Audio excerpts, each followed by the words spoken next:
The moment the woman walked into the ballroom in her faded thrift store dress and worn winter boots, laughter rippled across the crowd like a cold wind through dry leaves.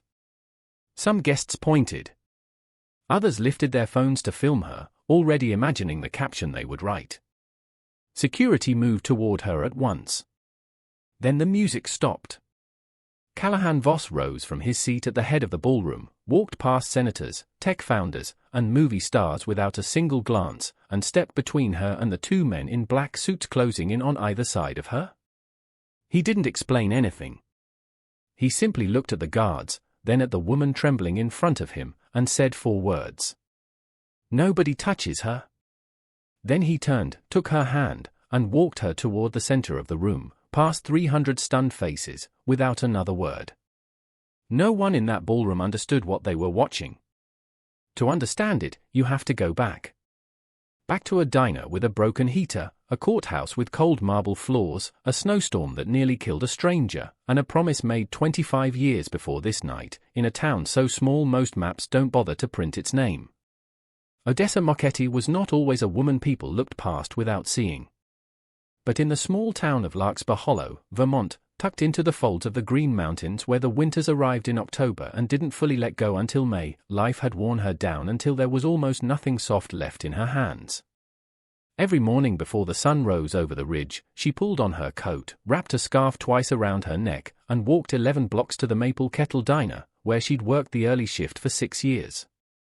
Her boots had a crack along the left sole that let the slush in every February, and she'd learned to favor her right foot slightly on the walk-in, just to keep one sock dry a little longer. At home, in a small rented apartment above the hardware store, her younger brother Percy lay on the pull-out couch, coughing through the night. He was 22. He should have been finishing his junior year at the state college 2 hours south, not fighting for breath under 3 blankets in a room that never fully warmed. The specialist he needed cost money Odessa didn't have. So she woke before dawn, checked his breathing twice before she left, tied on her apron, smiled at strangers, and carried the weight of 2 lives on shoulders that had already carried too much. She had a habit, on the walk to the diner, of talking to no one in particular, half to herself and half to the cold morning air. "One more winter," she'd say. "We just need one more good winter." She'd been saying some version of that for 3 years. Some mornings she almost believed it. But not every morning was pain. Some mornings still had light in them, and it's important to hold on to that, because what's coming will try to convince you there wasn't any. That Saturday, before any of it started, Odessa had a rare day off, and she decided to make Percy breakfast instead of leaving him with cold cereal and a note. She burned an entire batch of pancakes trying to flip them one-handed while telling him a story about a customer who'd tried to pay for his coffee with a Canadian dollar coin and argued about the exchange rate for 10 straight minutes. Percy laughed so hard he started coughing, and then laughed at the coughing, which made him cough harder, which made Odessa laugh too, and somewhere in the middle of all that the smoke alarm went off. She stood on a kitchen chair fanning it with a dish towel while Percy, wheezing, called out directions like he was landing a plane. They ate the burnt pancakes anyway, standing at the counter, scraping the black parts off with a butter knife, calling it well done, on purpose. "You should open a restaurant," Percy said, deadpan, "and call it burnt. People would come," Odessa said. "You'd be surprised what people will forgive if the coffee's good." It was a small, ordinary, unremarkable morning. It would be the last easy one for a while. That same week, a pearl-white Range Rover pulled crooked into the diner's lot, taking 2 spaces, one of them Odessa's.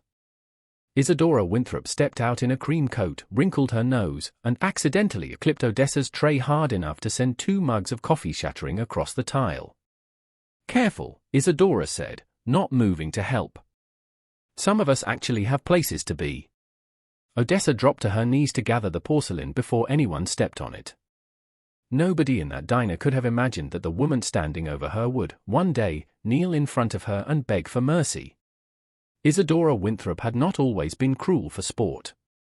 She had grown up in a house 2 towns over where her mother cleaned other people's kitchens for a living, and Isadora had spent her entire childhood being the girl nobody at school wanted to sit next to. She swore, at 14, that she would never again be a person people looked through. She built a life out of expensive coats and important rooms, and somewhere along the way, the fear of going back to being invisible curdled into something much uglier. It didn't excuse what she was about to do, but it explained it. As Odessa knelt there, a heavy-set man in a flannel jacket slid out of the corner booth and knelt beside her, helping without a word. His name was Boone Delaney, a retired mechanic who ate breakfast at the counter every single day and tipped like it was Christmas even in July. "Don't you mind them, Odessa," he said quietly. "Folks like that always trip over their own pride eventually." She had no way of knowing yet how much that sentence would matter. That afternoon, a tall man in a dark wool coat walked slowly along Main Street, studying faces. His name was Emery Cole, and he worked for a man whose name most of the country would recognize. He stepped into the hardware store and asked the clerk, carefully, "I'm looking for a woman, would be about 40 now. Might go by Odessa." A woman near the paint sample spoke up first, paid, that same morning, in cash, to listen for exactly this question. "No Odessa around here," she said. "Wrong town." Emery thanked them and walked back into the snow, disappointed again. And just like that, the one man searching for Odessa for years stood 20 feet from finding her, and lost her again. 3 years earlier, Odessa had been a happy wife. Her husband, Silas Marchetti, a gentle line cook at the same diner where she'd later go back to work, had spent 2 full summers building them a small house on the edge of town, mostly with lumber he'd bought on layaway and favors he'd called in from half the men in Larkspur Hollow. It wasn't much. A kitchen too small to turn around in, a porch that leaned slightly to the left, a bedroom window that looked out over a field where deer came through most evenings in autumn. It was theirs. They used to sit on that leaning porch and talk about names for children they hadn't had yet. One icy February night, driving home from a double shift, Silas's truck slid off Route 9 on a curve the county had been promising to fix for a decade. He never made it home. Odessa found out from a state trooper standing on her leaning porch at 11 at night, hat in his hands, unable to look at her directly while he said the words. For days after the funeral, Silas's older brother Garrick arrived, not to comfort her, but to inventory what his dead brother had left behind. Garrick Marchetti had never been a good man, but he hadn't always been a cruel one either. 2 years before Silas died, Garrick had gotten into debt with the wrong people over a card game that started as a joke and stopped being funny fast. He'd been making minimum payments to men who didn't accept excuses ever since. When he looked at his brother's paid-off little house, he didn't see a memory.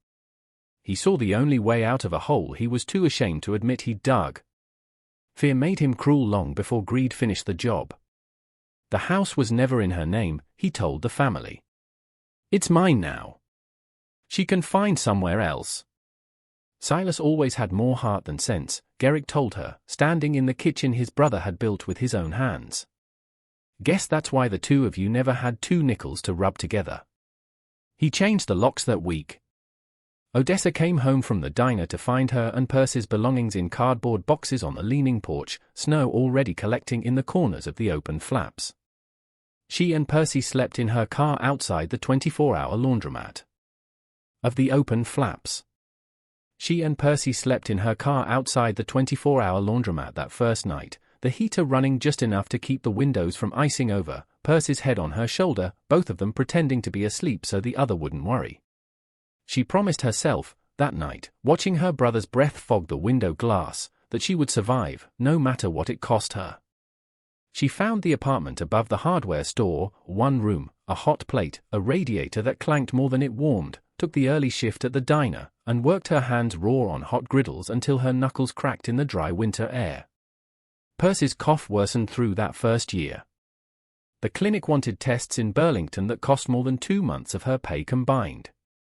Every night she counted the crumpled bills in a coffee can on the counter, and every night the number was too small. Then, one ordinary Tuesday, an elderly regular named Mrs. Halloway slid a folded paper across the counter along with her usual order of dry wheat toast. "You're too good a worker to be scraping by like this, honey," she said.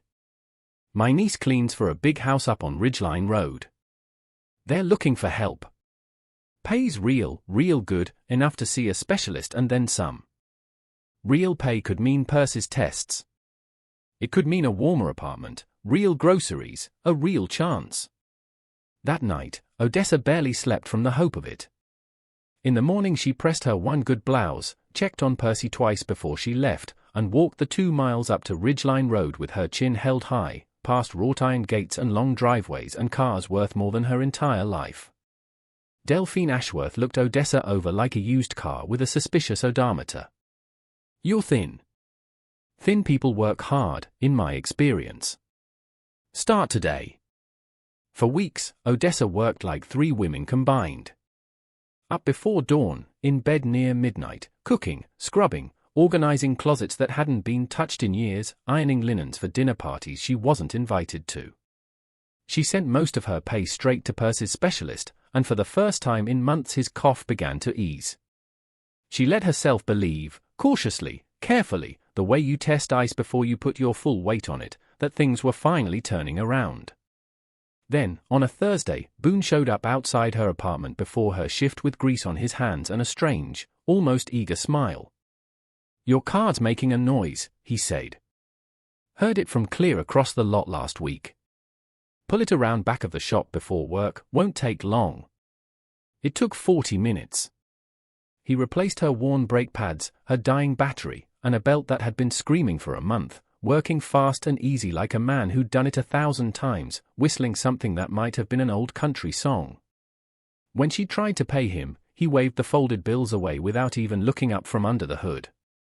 "Consider it a loan," he said. "Pay me back whenever. Or don't. I've got more cars in that garage than sense, Odessa, it's not gonna break me."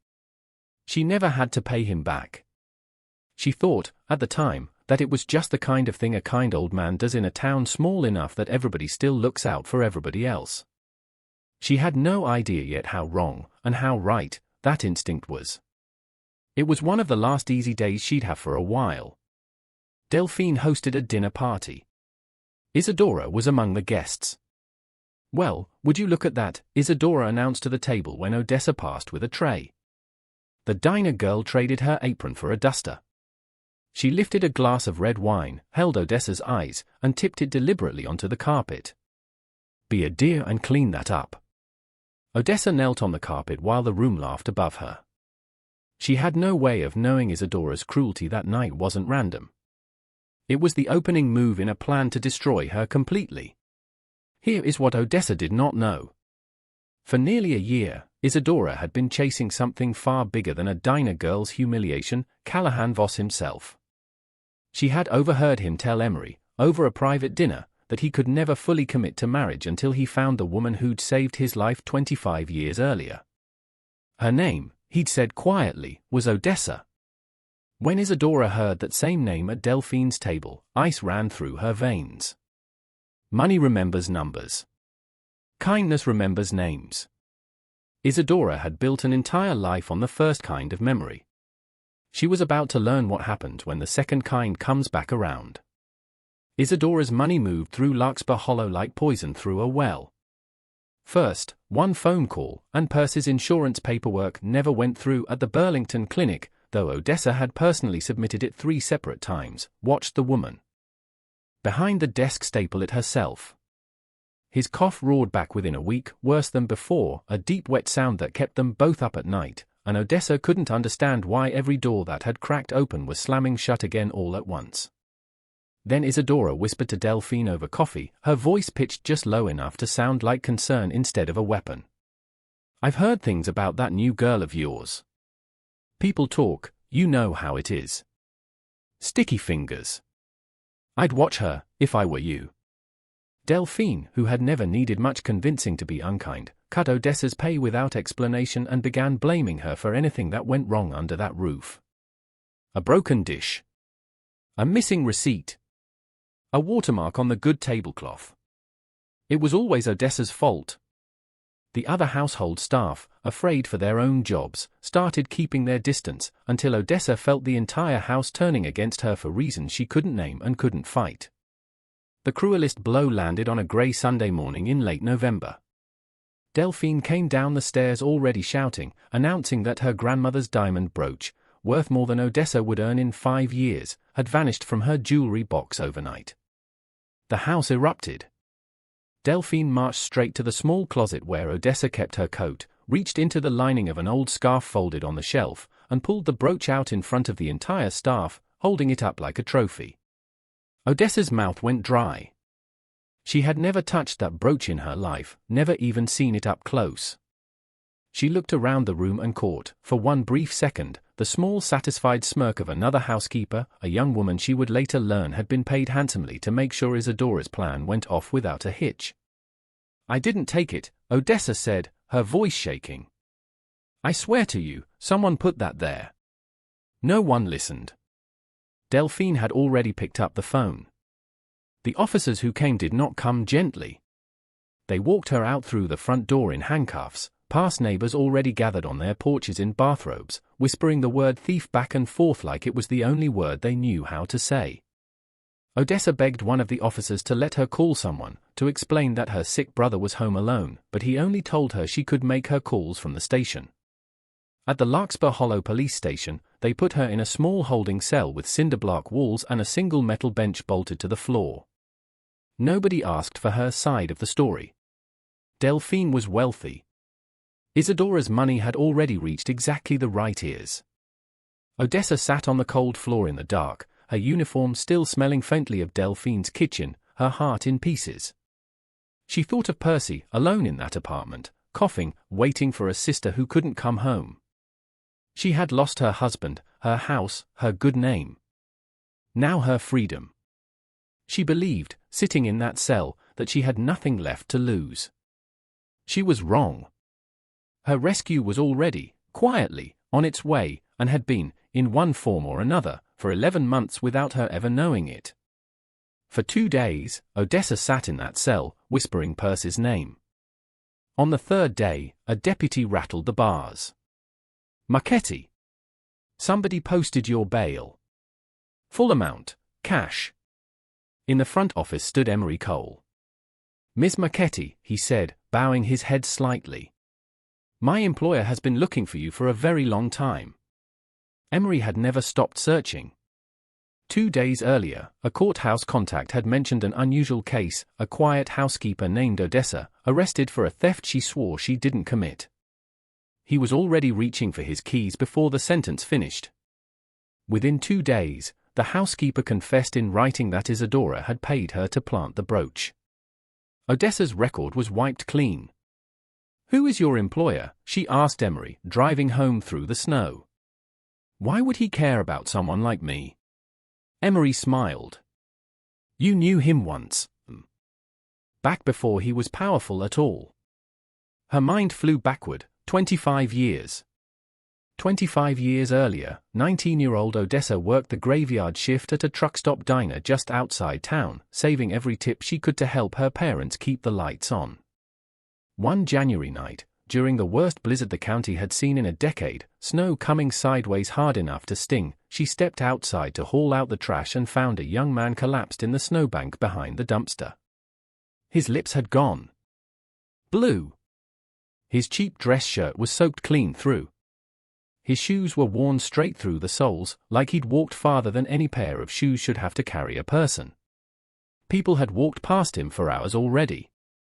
A trucker had actually stepped over him to reach his rig, muttering something about drunks. Odessa couldn't leave a dying man in a snowbank, not even for the tips she'd lose closing up an hour early. She was only a girl herself, with almost nothing to her name, but she'd always had an enormous heart, the kind that made decisions before her head could talk her out of them. She half dragged, half carried him inside, wrapped him in every spare apron and tablecloth in the back room, and sat with him through the night, feeding him broth from her own thermos, checking every 20 minutes that he was still breathing.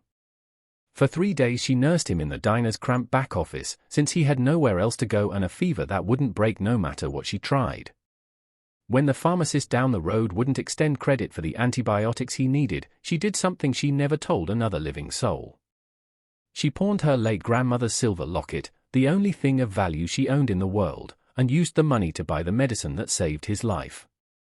When he finally recovered enough to stand on his own, he wept, actually wept, and swore he would never forget what she'd done. His name was Callahan Voss. Someday, he told her, holding both her hands in the doorway of that diner, snow still falling outside, I'm coming back for you. Whatever I become, I'll owe every bit of it to you. You saw me when the whole world stepped right over me. Then he was gone, hitchhiking toward whatever came next, a half-formed business idea and a stolen backpack of notes, his only possessions in the world. He never fully forgot. He sent people to look for her, again and again, over the years. But her parents passed, she married and took a new name, and every time Emery got close, someone with money quietly made sure the trail went cold. In these last few months, that someone had been Isadora Winthrop. When Emery told Callahan he'd found her, and that she'd just spent 3 days in a cell for a crime she never committed, Callahan's calm expression cracked into something cold. So this is how the world repaid her, he said quietly. He wrote the invitation by hand himself and drove to her apartment, though she wasn't home. Emery placed the gold-embossed card in her hands the next morning. I don't own a single thing nice enough to wear there, she told Boone at the diner counter. They'll only laugh at me. Boone took her hand. A man like that doesn't hand-deliver an invitation for nothing, Odessa. You go. Whatever happens after, you'll have done right by yourself. What Odessa didn't know was that Boone had a reason to be so certain.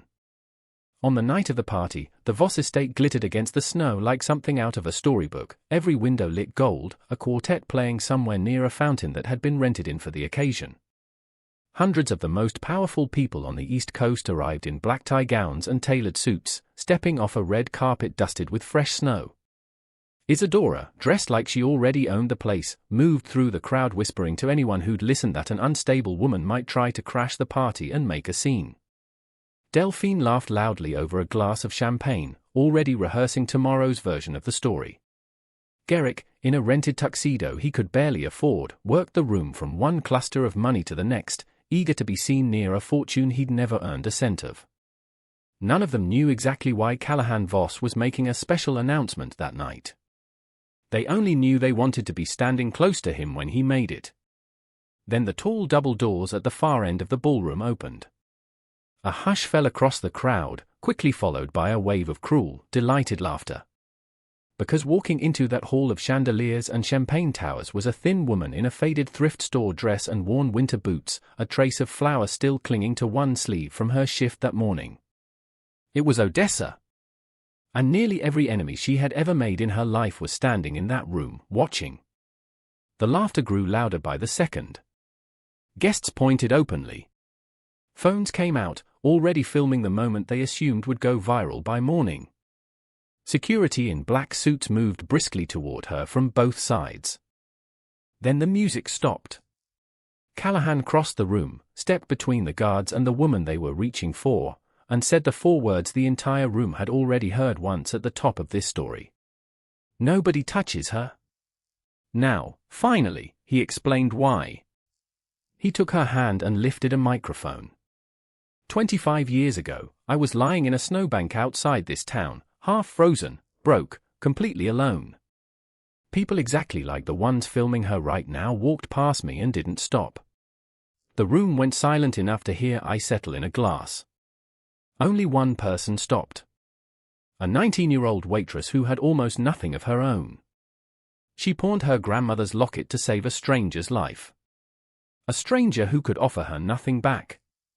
He drew a small velvet pouch from his jacket and opened it. The locket. Odessa stared. Nobody said anything for 5 full seconds.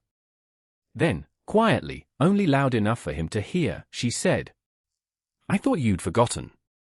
He didn't answer with words. He didn't need to. This is that girl, grown up, he finally told the room. Her name is Odessa Marchetti. She's the reason I'm alive, and every one of you just laughed at her. He called Emery forward with a folder. Delphine's forced confession. Garrick's illegal eviction. And finally, the wire transfers tracing every payment back to Isadora Winthrop. Isadora tried for the exit. The doors were already closed. She sank to her knees on the same marble floor Odessa had once been made to scrub. "Please," she said. "I let my jealousy get the better of me. Deputies stationed near the coat check stepped forward. Then Callahan turned to one more person in the crowd, a heavy-set man in a rented sport coat, standing quietly near the back exit, looking far less surprised than everyone around him. "Boone," Callahan said, "you can stop pretending you didn't know this was coming." The room turned. Boone Delaney wasn't a retired mechanic who happened to eat breakfast at the same counter every day for a year. He was the man Callahan had hired 11 months earlier, the moment Emery's trail had gone cold for the third time, and told, "Find her, and don't leave until I say so." The brake pads. The battery. The seat by the window every single morning. None of it had been an accident. All of it had been 11 months of a billionaire's promise, quietly kept, one cup of diner coffee at a time. Odessa turned to look at Boone. He shrugged, almost sheepishly. "Best undercover job I ever had," he said. "Also the tips were terrible." A ripple of stunned laughter broke the tension in the room, and for the first time all night, it wasn't laughter aimed at her. Deputies led Isadora, Delphine, and the paid housekeeper out. Garrick was escorted out in disgrace. By morning the county knew exactly what kind of man he was. "Your brother Percy," Callahan said quietly, "is already at Dartmouth Hitchcock, in the best pulmonology unit in New England. My team had him admitted this morning. He's going to make a full recovery." Odessa's knees nearly gave out. Callahan draped his jacket over her shoulders and turned to the room. "Tonight, you won't remember me. You'll remember her. Stand up for the woman who taught me what real wealth looks like." 300 of the wealthiest people on the East Coast rose to their feet for a woman in a thrift store dress. A week later, Callahan's lawyer called her into his office and slid a document across the table, an unrestricted trust, several $1 million, hers, no conditions. Odessa looked at it for a long moment. Then she slid it back. "I don't want this," she said. "I want the lease on the Maple Kettle. I want to buy it before Mr. Petrikis retires and some chain turns it into a parking lot. That's the only thing I actually want from you." Callahan stared at her, and for the first time that night, the billionaire looked genuinely caught off guard.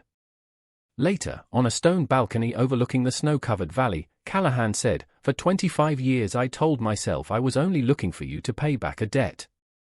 That was a lie I told myself so I wouldn't have to admit the real reason.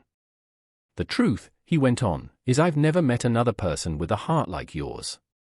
I've spent 25 years chasing every kind of success there is, and none of it came close to what you did for a stranger in a snowbank who could give you nothing back." Odessa looked down. "I only did what felt right." He didn't rush her. He understood, in a way most people with his kind of money never quite managed to, that Odessa had been hurt too many times to trust anything that arrived too fast. So he simply stayed close in the months that followed. He drove up from wherever his company needed him that week just to sit in the same corner booth Boone used to occupy, ordering the same burnt-around-the-edges pancakes Percy still teased her about. He helped Percy through the last stretch of his recovery, showing up at physical therapy appointments in jeans instead of suits so nobody would recognize him. He backed the diner's purchase, as a loan, on paper, with real terms and a real interest rate, because she'd flatly refused anything that looked like charity, and repaid it in full within 2 years, a fact she brought up with visible pride at least once a month for the rest of her life. He never once made her feel like something he'd bought or rescued. Months later, on that same stone balcony where they'd first spoken honestly to each other, he took her hand and asked her, quietly, to marry him. Not as a poor woman being rescued by a rich man, but as an equal, the one who had saved him first, 25 years and one snowbank ago. Odessa, standing on her own 2 feet, with her own business and her own name fully restored, said yes, because she genuinely wanted to. Their wedding wasn't the largest Larkspur Hollow had ever seen, but it's the one people still talk about. Odessa wore her grandmother's locket. Percy stood at her side, laughing, fully recovered. Isadora, Delphine, and Garrick spent years paying for what they'd done, forgotten by the society they'd tried so hard to impress. The Maple Kettle Diner still opens at 5 every morning.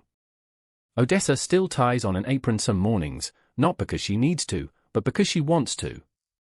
Boone still sits in the same corner booth, still tips like it's Christmas in July, and still won't admit how much he enjoyed the 11 months he spent pretending to be just another regular.